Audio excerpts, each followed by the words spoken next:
What with Stanley Kubrick's 1980 theatrical version of The Shining being hailed as a masterpiece, and the newly released sequel Dr. Sleep, which currently has everyone talking and is receiving great praise, this has sadly left the 1997 TV miniseries based on Stephen King's scary tale of the Overlook Hotel to be a forgotten live-action installment in the Shining saga. Clocking in at 273 minutes, The Shining miniseries is almost a word-for-word adaptation of the original novel. And oh boy does it show, because this beast is long. As we all know, it sees the Torrance family move into the empty Overlook Hotel to be the caretakers for the winter, where Jack, a former alcoholic, increasingly starts to lose his mind, all while little Danny Torrance repeatedly sees disturbing visions of ghosts. Although it's not as remembered as the movie, it still has its fans who praise it for being a more faithful adaptation of the book, particularly giving more humanity to the Jack Torrance character, as opposed to the movie where from the beginning he was just a mean, cold-hearted bastard. And so the debate rages on between fans of Kubrick and fans of King, with Kubrick fans saying that the movie is better because it takes creative liberties and is a masterpiece, with Stephen King fans insisting that King's original story is better. So whether it's Room 217 or Room 237 that you prefer, today we are looking into 10 things that you didn't know about the Shining miniseries. So let's see how it fares up compared to Kubrick's film, as well as its own merits. So, let's check it out.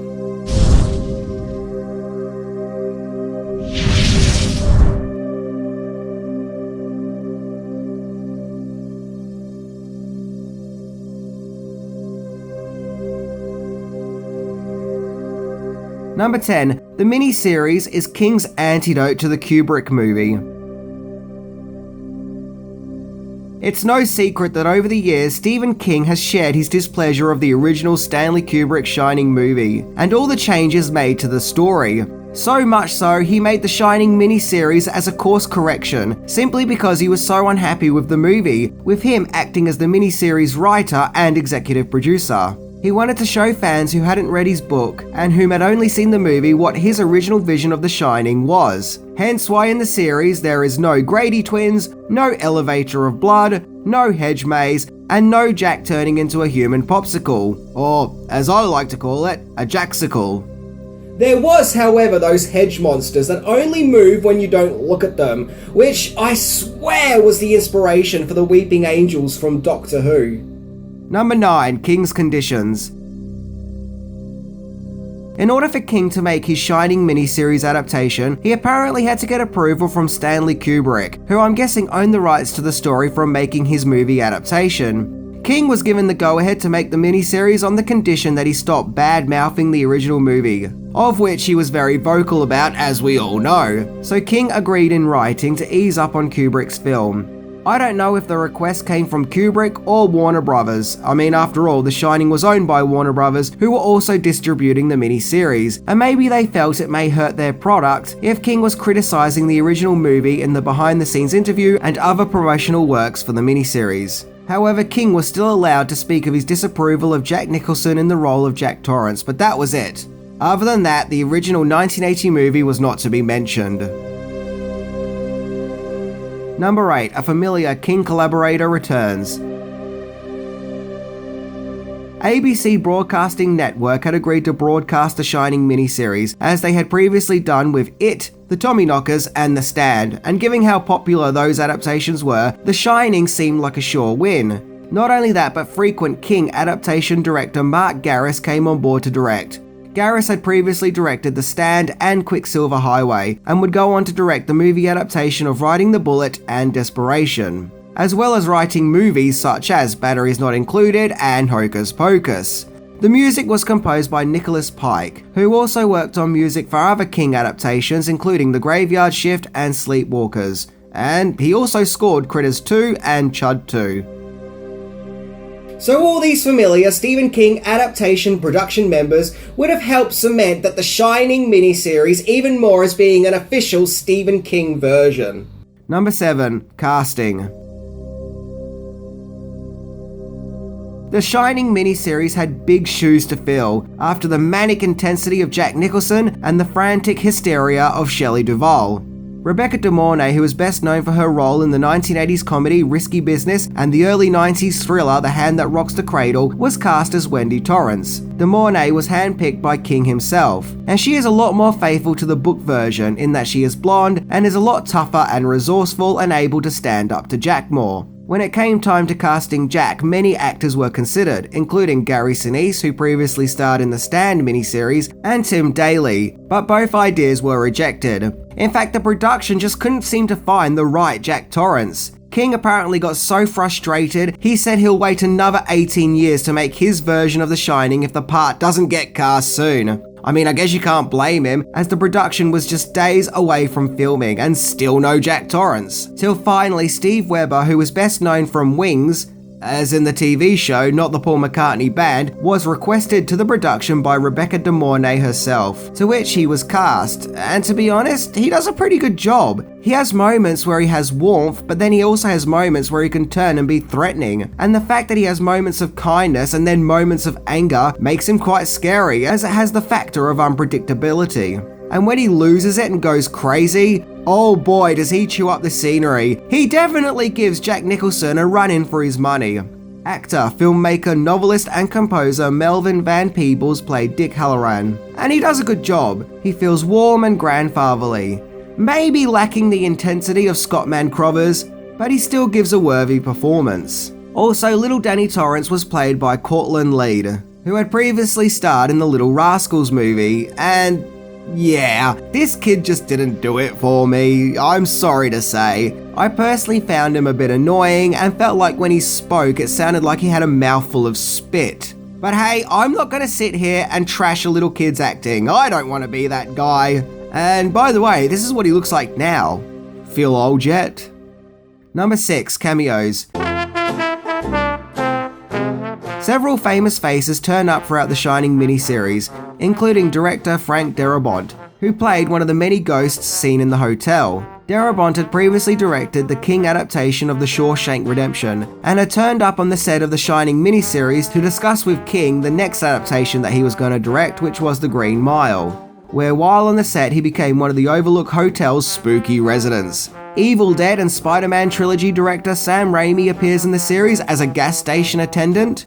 Shawnee Smith, who would go on to star in Saw, also has a scene where she plays a diner waitress. And even King himself has a cameo as a ghostly member of a band during the ghost party scene. It's not uncommon for King to have cameos in adaptations based on his books, but what makes this unique is the fact that his character is credited as Gage Creed, who was the spooky little boy who was killed and then brought back to life in Pet Sematary. So, I guess that once Cage died, his ghost found itself at the Overlook Hotel, where his ghost aged into looking like Stephen King? Number 5, filming location. The miniseries was filmed at the Stanley Hotel, which is located in Colorado, and the irony of the miniseries being filmed there is that this was the hotel that King stayed in once, which inspired him to write The Shining in the first place.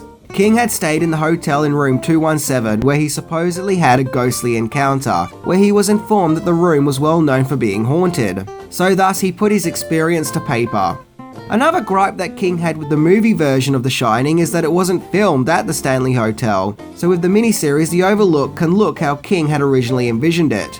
In order to make the hotel look claustrophobic on screen, director Mark Garris wanted the inside to look dark and shadowy. So to achieve this, some of the walls were even painted by the production crew in order to get a sense of eerie foreboding.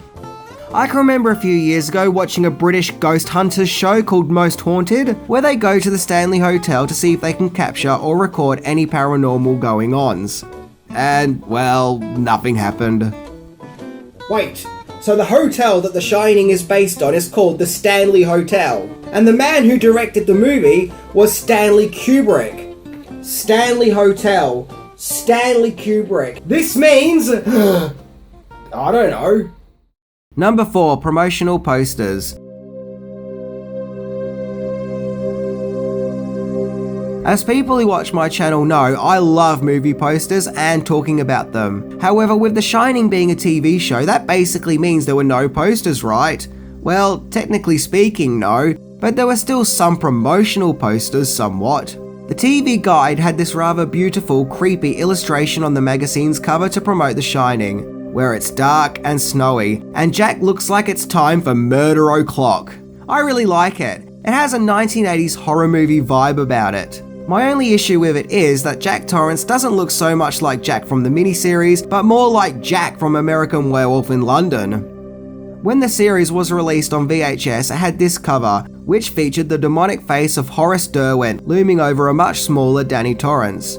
It's imposing and threatening and definitely has an emphasis on horror. However, since the miniseries DVD release onwards, the cover has done a switcheroony, which now features Steven Weber's Jack Torrance looming over Danny, with him slightly looking sinister and like he's up to no good. Although it's not as striking as the VHS cover, I do feel like it better represents the feel of the series. Number 3. The creator of Slimer was responsible for the miniseries special effects.